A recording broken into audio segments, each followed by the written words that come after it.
نبی علیہ الصلوۃ والسلام نے فرمایا کہ میں ان لوگوں کو جانتا ہوں جو قیامت کے دن آئیں گے بحسنات امثال جبال تہامہ، نیکیوں کے پہاڑ ہوں گے، سرزمین تہامہ کے پہاڑوں کی مثال دی۔ مکہ اور اطراف مکہ کا علاقہ گنا جاتا ہے، فرمایا اسی طرح پہاڑوں کی مثل ان کی نیکیاں ہوں گی، لیکن فَيَجْعَلُهَا اللَّهُ هَبَاءً مَنْثُورًا، اللہ انہیں میزان حسنات میں نہیں رکھیں گے، نیکی کے طور پر انہیں لیا بھی نہیں جائے گا، بلکہ انہیں اڑا دیا جائے گا، ضائع کر دیا جائے گا۔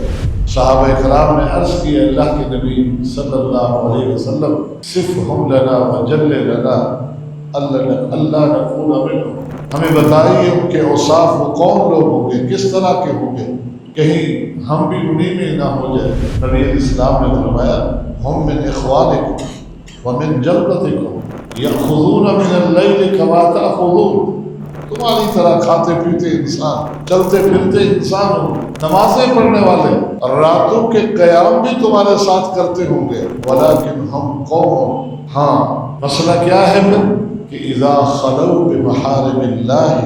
انتہکوها، جب تنہائیوں اور خلوت میں اللہ تعالیٰ کی کسی حرمت کو پامال کرنے کا موقع ملا تو حرمتوں کو پامال کر ڈالتے، خلوتوں میں تنہائیوں میں جس جرم اور گناہ کا موقع ملا کر ڈالا، تو اللہ تعالیٰ ان کی نیکیاں اس لیے ضائع کر دیں گے کہ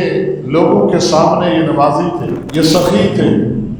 یہ قرآن کی تلاوت کرنے والے تھے، یہ کیوں کر رہے تھے؟ اگر مجھ سے ڈر کر یہ سب کچھ کر رہے تھے تو تنہائیوں میں بھی میں تو دیکھ رہا تھا، پتا چلا کہ ان کی نیکیاں صرف لوگوں کے لیے تھی، یہ میری رضا کے لیے نہیں تھی، مجھ سے ڈرے ہوئے نہیں تھے۔ اگر مجھ سے ڈرے ہوتے، میری رضا کے لیے ہوتی، تو ان کی خلوتوں سے بھی میں ایسے ہی واقف ہوں جیسے جلوت۔ لہذا ایسے شخص جو تنہائیوں میں جو کچھ موقع ملے اللہ کی معصیت و نافرمانی کا کر ڈالے، اور ویسے نمازیں بھی ہوں، روزے بھی ہوں، عبادات بھی ہوں، یہ عبادات کے ڈھیر ہوں گے جنہیں اللہ تعالیٰ ضائع کرتے ہیں۔